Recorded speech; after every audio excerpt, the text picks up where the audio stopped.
Et il y a un fonctionnement de la machine, du corps et de l'âme. Maintenant, il faut respecter le fonctionnement si on veut avoir des bons résultats. Si on veut avoir des résultats qui soient valables, il faut respecter le fonctionnement du corps et de l'âme. Donc la nourriture, c'est basique, c'est la base de l'accès à la spiritualité. Vous voyez, Rabbi Nachman, il a commencé avec la nourriture. C'est la première chose à laquelle il s'est attaqué, c'est à la nourriture. D'abord, arranger la nourriture, c'est la première chose. Et on voit dans quel état on est avec la nourriture, on peut voir dans quel état on est. Des fois, on n'a pas de force du tout de résister à quoi que ce soit, on peut manger n'importe quoi et tout, parce qu'on n'a aucune force, on n'a aucune force spirituelle, des fois. Il n'y a aucune force. Donc, c'est un domaine dans lequel il faut travailler parce qu'il y a des conséquences qui font que ça nous rend fous, ça monte à la tête. C'est-à-dire que tout ce qui est en plus, ça devient en fait comme des excréments qui sont dans notre corps et qui font monter à l'esprit des vapeurs nauséabondes et qui troublent l'esprit. Ça trouble énormément l'esprit. Donc, quand on mange, il faut essayer de se sanctifier au maximum, de faire attention. Déjà, de faire attention à la quantité, de faire attention à la qualité aussi, de faire attention que le manger il soit cachère et qu'il soit permis, que c'est de la nourriture qui est permise par la Torah, et aussi la façon de manger. C'est-à-dire essayer d'établir une connexion quand on mange, de pas avoir les yeux dans l'assiette, d'avoir les yeux vers le ciel. C'est-à-dire de savoir qu'on est en train de faire une opération spirituelle et que dans notre intérêt, il faut faire attention.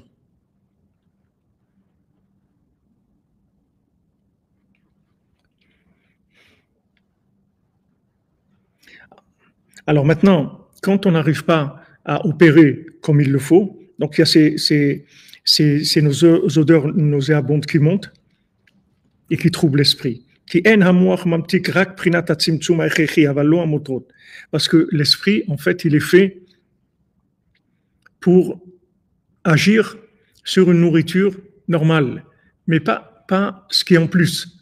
Ce qui est en plus, c'est-à-dire ce qui n'est pas prévu pour le fonctionnement du corps, l'esprit, il ne peut pas agir dessus, il ne peut pas travailler dessus.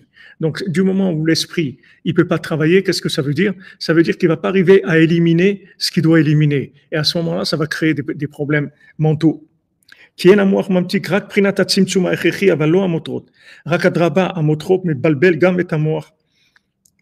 au contraire, maintenant, tout ce qui est en plus, tout ce qui est résidu, ça va troubler l'esprit.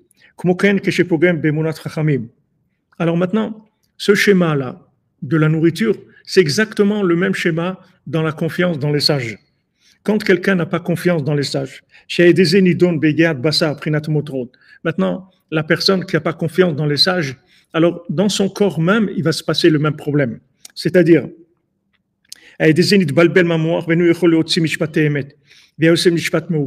que maintenant, quand on a confiance dans les sages, qu'est-ce qui se passe? Quand on a confiance dans ce que les maîtres nous ont dit, alors ces valeurs-là, ce sont des valeurs absolues qui vont venir faire du tri dans le relatif. Nous, on vit dans le relatif, c'est-à-dire on vit avec nos 5 sens, c'est-à-dire on vit de façon animale dans le monde. C'est-à-dire que même si on a un cerveau, etc., mais les infos qu'on a, ce sont des infos animales, ce ne sont pas des infos humaines. Les infos humaines, il faut qu'elles viennent de Dieu, il faut qu'elles viennent de la Torah, il faut qu'elles viennent des tzadikim. Maintenant, les maîtres, les tzadikim, ils nous transmettent de la vérité absolue, c'est-à-dire de la vérité qui a été triée complètement de toute emprise de ce monde. Il n'y a pas d'emprise, il n'y a pas de choses floues, il n'y a pas de mélange. C'est clair. C'est comme ça, c'est pas autrement. Donc, quand on a confiance en eux, cette clarté d'esprit qu'ils ont, elle vient nous aider à faire un tri dans notre vie, à faire un tri dans notre esprit, et ça va influencer notre corps aussi, dans le fonctionnement même de notre corps. C'est-à-dire que notre corps, il va être beaucoup plus apte à faire le tri et à rejeter ce qui n'est pas du tout nécessaire et qui va atteindre l'esprit.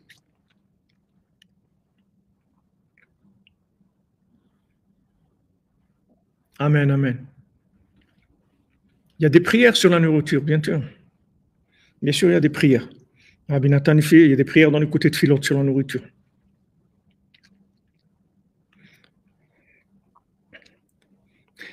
Alors maintenant, quand il veut prendre une décision ou quand il veut avoir un conseil, il n'arrive pas à avoir le bon conseil parce que maintenant son esprit il est mélangé, il n'est pas clair, il n'est pas clair, il n'a pas une vision claire des choses. La vision claire, elle vient de ce qu'on reçoit des maîtres. Quand on reçoit du maître la vision claire, à ce moment-là, nous, on peut fonctionner avec ces éléments-là de manière à faire les bons choix, avoir les bons conseils dans notre vie.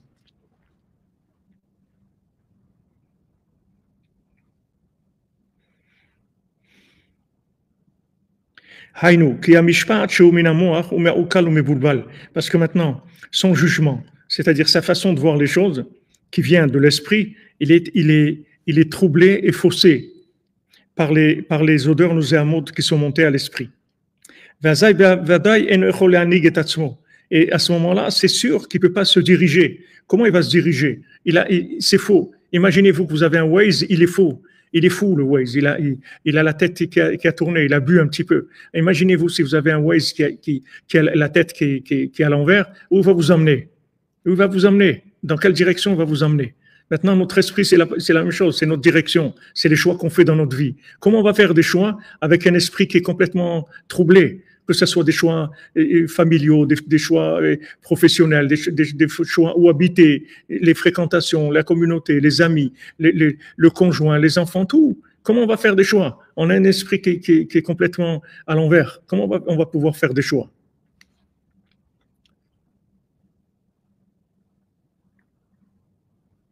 Voilà, Yitzhak Razak, un Waze piraté. Quelqu'un, il a un Waze piraté, où il va finir?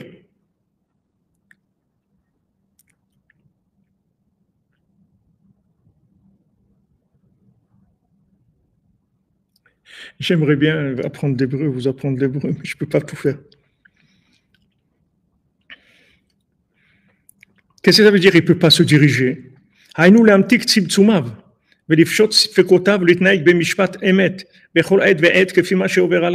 Maintenant, il doit être mamtik, c'est tzimtzumim, d'accord?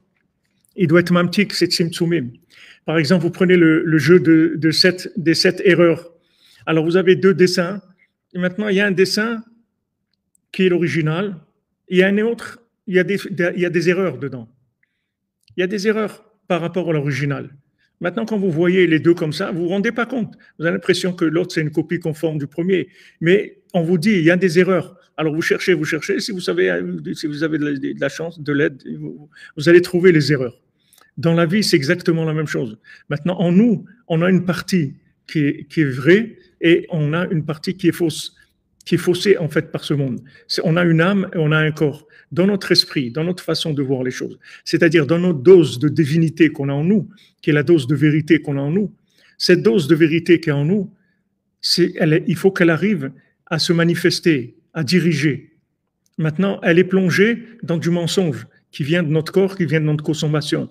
Donc chacun il a son tzimtzum, c'est-à-dire chacun il a ses limites, et ces limites elles lui sont nécessaires, parce que maintenant, comment il va faire? Si maintenant il a pas ses limites, il va pas pouvoir vivre. Donc il a besoin de certaines limites, c'est-à-dire qu'il est limité dans la manifestation divine dans sa vie. Il est limité. Shavua tov, frère. Shavua tov, Madame Kalfon. Toute la yeshiva, Hashem nous bénisse, merci, Madame Kalfon, Shavua tov. Vous comprenez? C'est comme si vous prenez un enfant. Maintenant, le fait qu'il ait un enfant, il a un tzimtzum, il a pas des connaissances développées, il lui manque des choses pour fonctionner. Donc, vous voyez qu'il a besoin de parents, il a besoin d'un tuteur, il a besoin de quelqu'un qui l'aide, parce qu'il peut pas faire des choix. Il peut pas faire des choix. Il a envie de sortir et il faut lui dire qu'il faut mettre un manteau. Et lui, il va aller courir dehors, il pleut. Il dit, attends, mais mets ton manteau, tu vas attraper froid. Il a pas envie de se laver, il a pas envie de se changer, il a pas envie d'aller dormir tôt, il a pas envie de manger. Parce que c'est un enfant, il sait pas encore trop comment fonctionner. Donc, il a besoin d'un tuteur, il a besoin de parents. La même chose pour nous. On a besoin d'un maître. Parce que dans ce monde-là, on est perdu par l'imaginaire. L'imaginaire, c'est quoi? L'imaginaire, c'est tout ce qui vient d'autre part que de l'esprit divin, c'est-à-dire de notre âme. Tout ça, c'est de l'imaginaire. Maintenant, cet imaginaire-là, il faut l'adoucir. Qu'est-ce que veut dire l'adoucir? Il faut l'éduquer de manière à ce qu'il fonctionne selon l'âme.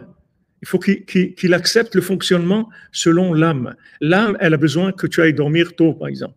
L'âme, elle a besoin que tu fasses attention quand tu manges. L'âme, elle a besoin que tu fasses attention à ce que tu vois, à ce que tu dis avec ta bouche, à ce que tu entends, à ce que tu sens, à ce que tu touches, tous tes sens. L'âme, elle a besoin que tu fasses attention. Elle a besoin que tu vérifies les entrées, que tu prennes pas n'importe quoi. Donc maintenant, il faut donner de la force à l'âme. Amen, amen, Israël, amen.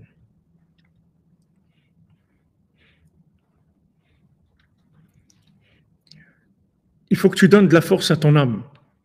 Comment tu vas donner de la force à ton âme? Tu vas avoir confiance dans le tzaddik. Tu vas avoir confiance dans un maître. Quand tu vas avoir confiance dans le maître, la confiance que tu as en lui, ça va lui permettre de te diriger. C'est-à-dire de donner de l'énergie à ton âme pour faire les bons choix. Que ton âme, elle va savoir des choses, même si elle ne les sait pas par sa propre expérience, tu vas profiter de la connaissance et de l'expérience du maître. Parce que lui, il a une connaissance qui est claire. Il n'y a aucune impureté, il n'y a aucun mensonge dans sa façon de voir les choses. Donc, quand il te dit quelque chose, si tu as confiance en lui, tu reçois déjà des infos qui sont déjà triées, qui sont vraies. Donc, à ce moment-là, après, ça va résoudre le problème du trouble mental que tu as. Que maintenant, tu as un trouble à l'esprit par ta nourriture, tu as l'esprit troublé. Mais maintenant, tu suis pas ton esprit, tu vas t'attacher au maître et tu vas suivre l'esprit du maître. Avec ça, tu pourras avoir des conseils qui sont toujours bien pour toi.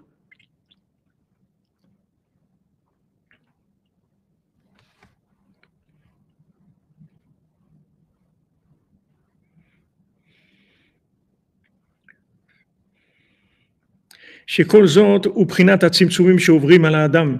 Donc maintenant, il y a des situations qu'on passe dans notre vie. Tzimtzumim chadashim bechol pa'am, des nouveaux tzimtzumim. Qu'est-ce que ça veut dire des nouveaux tzimtzumim? C'est des nouveaux choix, tout le temps. Rabbi Nachman a dit tout ce qui a été créé, c'est pour le libre arbitre, c'est pour des choix. Tout, c'est pour des choix. Donc il y a des tzimtzumim chadashim tout le temps. Tout le temps, il y a des nouvelles situations dans lesquelles on doit faire des tris. Des fois, c'est oui ou non. Des fois, c'est un petit peu. Des fois, c'est beaucoup. Mais pas complètement. Tout ça, on ne peut pas savoir comment réagir. Si maintenant, on n'a pas un maître qui nous donne les éléments qui vont nous permettre de faire des choix, on peut pas. Il y a des choses qui peuvent nous paraître très, très bien. Et pourtant, c'est pas bien du tout. Rabbeinu dit, rapporte nos sages qui dit, il y a des chemins qui ont l'air droits. Et leur fin, c'est la mort, chas v'shalom. Il y a des voies sans issue. Il y a des fois, il y a un panneau, voie sans issue. Ça, c'est quand on est attaché au tzaddik. Et si on n'est pas attaché, alors il n'y a pas de panneau. Alors maintenant, s'il n'y a pas de panneau, on tombe dans le panneau. On prend la route. Et quand on arrive au bout, c'est une route sans issue. Il y a des routes comme ça qui sont sans issue dans la vie. Il faut faire attention. C'est-à-dire qu'il faut être tout le temps branché pour être conseillé. Maintenant, on peut pas avoir un conseil. Quelqu'un, il va nous dire tout le temps, fais ça, comme le Waze. Alvaï, que si on avait un Waze de l'écouter Moran et de Sipuré Maasiot et de Rabbeinu, ça serait une merveille. En fait, on n'aurait rien à faire ici si on avait ça. Mais dans notre libre arbitre, il faut choisir la connexion. Il faut choisir la connexion à Dieu, la connexion au Maître, de manière à avoir toujours des éléments clairs qui nous dirigent. Toujours.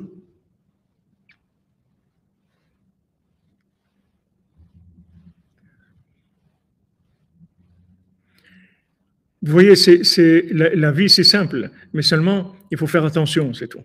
C'est simple, c'est pas difficile. Il y a des maîtres qui savent exactement comment il faut vivre.